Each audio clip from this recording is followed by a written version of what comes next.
Hello दोस्तों, आप लोग को स्वागत करता हूँ हमारा एक न्यू वीडियो में। आज का टॉपिक भी हर बार की तरह बहुत ही ज़्यादा इंपॉर्टेंट है और आज का टॉपिक है directly governance structure of India. India का गवर्नेंस स्ट्रक्चर छोटा सा वीडियो होने वाला है, लेकिन बहुत ही ज़्यादा इंफॉर्मेटिव वीडियो होने वाला है। ये फेडरल सिस्टम हुई थे यूनिटरी बायस। ये क्या है, आराम से देखेंगे इसे। 3 लेवल्स ऑफ गवर्नमेंट। इंडिया का गवर्नमेंट 3 लेवल पे है।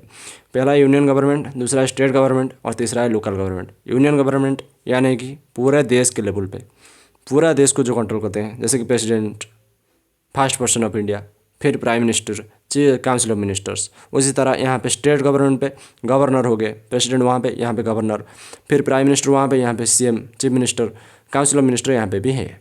लेजिस्लेचर वैसे कि राज्यसभा और लोकसभा। राज्यसभा में और लोकसभा में जो मेंबर होते हैं, एमपी होते हैं, जैसे कि लोकसभा में, तो वो पूरे देश के मामले में अपने डिसीजन देते हैं। और जुडिशरी हो गए सुप्रीम कोर्ट। उसी तरह यहाँ पे लेजिस्लेचर है यूनी कैमरल और बाई कैमरल, जैसे कि एमएलए हो गए, और जुडिशरी हो गया हाई कोर्ट। जैसे कि आपको बताया supreme court highest court of the India, तो हाईएस्ट सुप्रीम कोर्ट आता है यूनियन गवर्नमेंट में, ओके, अंडर। और स्टेट गवर्नमेंट के अंडर तो नहीं आता, मतलब उसी लेवल का है। और स्टेट गवर्नमेंट के लेवल का है हाई कोर्ट्स। और लोकल गवर्नमेंट जैसे कि रूरल पंचायत हो गया, पंचायत का इलेक्शन हो चाहे सरपंच के लिए, पंचायती राज इंस्टीट्यूशंस, अर्बन में म्यूनसिपल्स, कॉरपोरेशंस, काउंसिल्स, नगर पंचायत, ओके, ये सब आपको पता होगा, चेयरमैन होते हैं वहाँ पे। तो लोकल गवर्नमेंट हो गया पंचायती राज इंस्टीट्यूशन, अर्बन में हो गया म्यूनसिपल, कॉरपोरेशंस, काउंसिल्स, नगर पंचायत। और यहाँ पे स्टेट लेवल पे गवर्नर, चीफ मिनिस्टर और council of minister. Union government पे प्रेसिडेंट, प्राइम मिनिस्टर और काउंसिल ऑफ मिनिस्टर्स। बस यही बात है, कुछ ज़्यादा नहीं। Federal structure with unitary features, ये क्या है अभी देखते हैं। डिविजन्स ऑफ पावर, देखिए यूनिटरी फीचर्स का मतलब है कि सारा पावर सेंटर के पास है, और फेडरल मतलब सारा पावर किसके पास है, मतलब आप स्टेट के पास अपने स्टेट को कंट्रोल करके सारे पावर है। ओके, डिवीजन ऑफ पावर, देखिए यूनियन लिस्ट, स्टेट लिस्ट और कॉन्करेंट लिस्ट शेड्यूल 7 में दिया गया है। ये तीनों लिस्ट के बारे में बताया गया है, ओके, आर्टिकल कॉन्स्टिट्यूशन के। सेंट्रलाइजेशन इन इमरजेंसीज, देखिए यूनियन लिस्ट में क्या है, यूनियन लिस्ट में जितने भी काम में दिया गया है, ओके, जितने भी पॉइंट दिया गया है, वो सारे पॉइंट पे हक किसका है, यूनियन का है। मतलब जो यूनियन हमने देखा, प्रेसिडेंट हो गए, council of ministers, prime minister, तो उनका हक है। फिर स्टेट लिस्ट पे जो दिया गया है उस पर हक है, अधिकार है सीएम का, और उस तरह से गवर्नर का और काउंसिल ऑफ मिनिस्टर।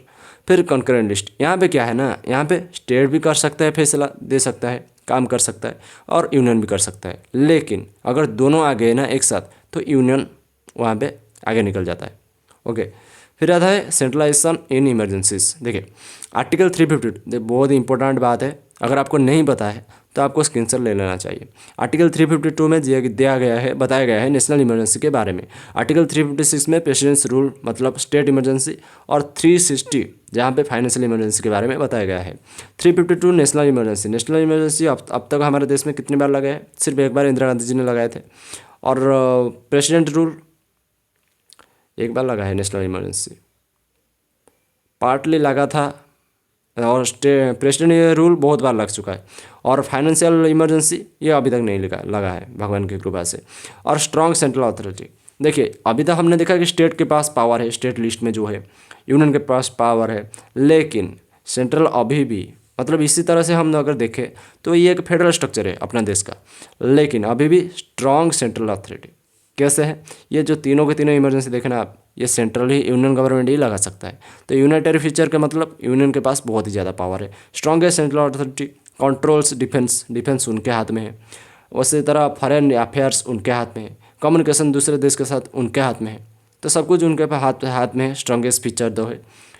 फिर जुडिशियल फ्रेमवर्क, देखिए हायरकी में सुप्रीम कोर्ट है, अपेक्स बॉडी, सबसे बड़ा कोर्ट है अपना इंडिया का। और स्टेट लेवल पे हाई कोर्ट है, हमने देखा अभी। सबऑर्डिनेट कोर्ट्स डिस्ट्रिक्ट कोर्ट हो गए, सेशंस कोर्ट हो गए।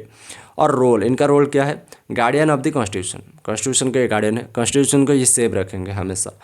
Resolves disputes between union state, अगर सेंट्रल और स्टेट के बाद बीच में लड़ाई हो गई तो कौन उसे सुलझाएगा, यही कोर्ट, सुप्रीम कोर्ट।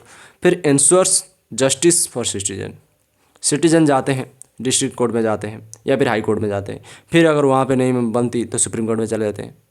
तो इसी तरह से उन्हें वो न्याय देने की काम करते हैं कोर्ट्स। फिर चैलेंजेस एंड अपॉर्चुनिटीज़। चैलेंजेस क्या है हमारे सिस्टम में? Balancing central and state powers.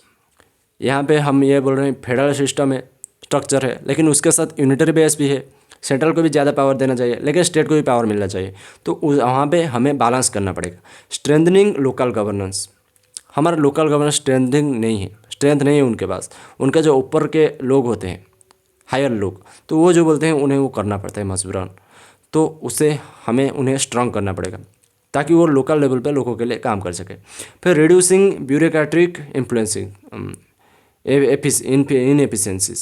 Inefficiencies, मतलब रिड्यूसिंग ब्यूरोक्रेटिक इनएफिशिएंसी, मतलब जो आईएएस हो गए, बीडीओ हो गए, कलेक्टर साहब हो गए, तो उनका जो एफिशिएंसी ना, उसे हमें क्या करना पड़ेगा?